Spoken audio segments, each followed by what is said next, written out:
It was raining, cold, and the gray skies mirrored the sadness sitting in his chest like an immovable stone. Inside the quiet park, where not even birds dared chirp in the drizzle, a man in a black suit sat alone on a bench, his expensive shoes soaked, his shoulders hunched under the weight of memories he couldn't forget. His wife had died exactly 1 year ago to the day. The pain hadn't softened. He had everything in the world, money, power, influence, but not the one thing that once made life feel like life, love. As he stared at the empty swing in front of him, lost in his grief, a tiny, trembling voice interrupted his world. "Can I sit here?" came the question, gentle and fragile. He turned his head slowly, surprised, and saw a little girl, no more than 7, standing in the rain, her frail hands clutching a teddy bear with only one eye, her skin pale as paper, and her lips tinged blue from the cold. She looked like she didn't belong in this world, like she had wandered out of a dream, or maybe, a nightmare.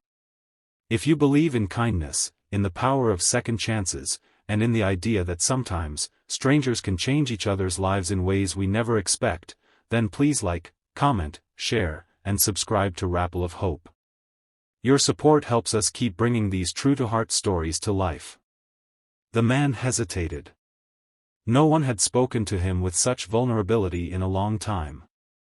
He wasn't used to soft questions, only hard business deals and corporate negotiations. But there was something haunting in the girl's eyes, something he couldn't ignore. He nodded silently, and the little girl climbed up beside him, her tiny body barely warming the bench.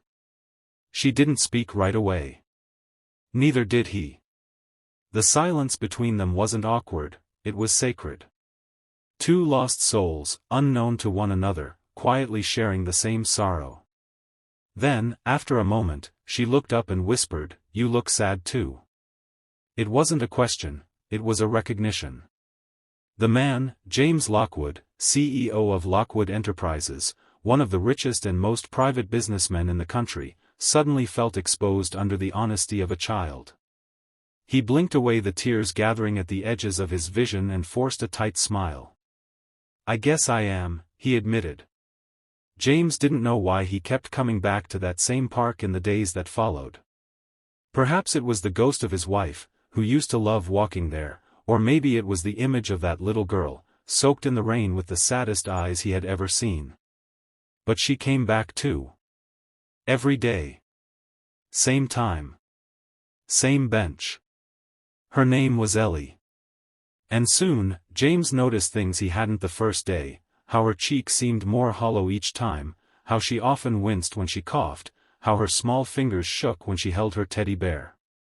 And he began to wonder, where were her parents? Why was such a young child wandering alone? What was she running from? One rainy afternoon, after sharing a packet of crackers between them, Ellie revealed her truth in the quietest, most matter-of-fact way: she was sick. Really sick. Hospital sick. "They said it's something in my blood," she mumbled, staring ahead. "Mom says God has a plan." James felt a cold wash over him that had nothing to do with the weather. Blood disorder. He had lost his wife to leukemia.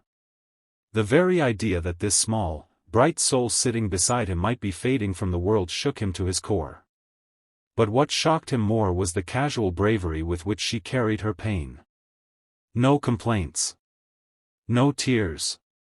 Just a deep yearning to be loved, to not be alone. James, who had built an empire from the ground up, suddenly found himself caring about something more than profit margins. He began asking questions, discreetly. He followed her one evening, keeping a respectful distance, and discovered the truth. Ellie and her single mother lived in a crumbling apartment across town, barely holding on. Her mother, Marissa, worked double shifts at a diner to pay for her daughter's medical bills, often skipping meals herself. She had no idea who James Lockwood was. When he finally introduced himself, gently, respectfully, he offered to help. At first, Marissa refused, her pride protecting her from pity. But Ellie smiled and said, "It's okay, Mom. He's my friend." And that changed everything. James put his resources to use in a way he never had before. Not for profit. Not for power. But for Ellie. The best doctors were called in. A treatment plan was mapped out. He paid the rent for the next year, stocked their fridge, and made sure Marissa could be at her daughter's side without working herself into the ground. But more than that, he became family. Not in name, but in presence. He was there at every checkup, held Ellie's hand through every 4 insertion, and read to her every night when she couldn't sleep. His cold, marble heart, the one grief had sealed shut, was warming again, thawed by the innocence and strength of a child who asked nothing but gave everything. Still, it wasn't easy. There were nights when Ellie's fever spiked and the fear of losing her gripped James so tightly he couldn't breathe. There were moments in the hospital hallway when he'd collapse onto a bench and cry silently, praying to a God he hadn't spoken to in years. But Ellie kept fighting. Through bone marrow biopsies and chemo and endless fatigue, she kept whispering, "It's okay, James. I'm okay." And he believed her, because somehow, even at her weakest, she had a way of making others strong. Months passed. Spring arrived. Ellie's condition stabilized. Her doctors were astonished at her response to treatment. And on a sunny afternoon, in that same park where it all began, she returned, with hair just starting to grow back, cheeks rounder, and eyes brighter. She ran toward the bench where James was waiting with a picnic basket and jumped into his arms. "I'm not going anywhere," she whispered. James Lockwood, the widowed CEO who had once believed love was gone from his world forever, realized in that moment that he had been given a second chance. Not a romantic one, though perhaps, in time, that would come, but a chance to feel alive again, to matter, to be part of something that wasn't just spreadsheets and board meetings. Ellie had saved him as much as he had saved her. If this story touched your heart, please like, comment, and share it with someone who needs to believe in miracles again. Don't forget to subscribe to Rapple of Hope for more true-to-soul stories that prove love, courage, and connection still exist in this world. Speech balloon before you go, tell us in the comments, have you ever had a stranger change your life in a way you never expected? We'd love to read your story.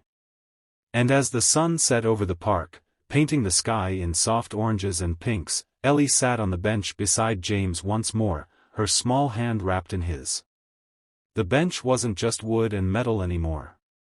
It was a symbol. Of grief turned to grace. Of a question turned to a bond. Of a stranger turned into family. All because a sick little girl once asked, "Can I sit here?" And the answer changed everything.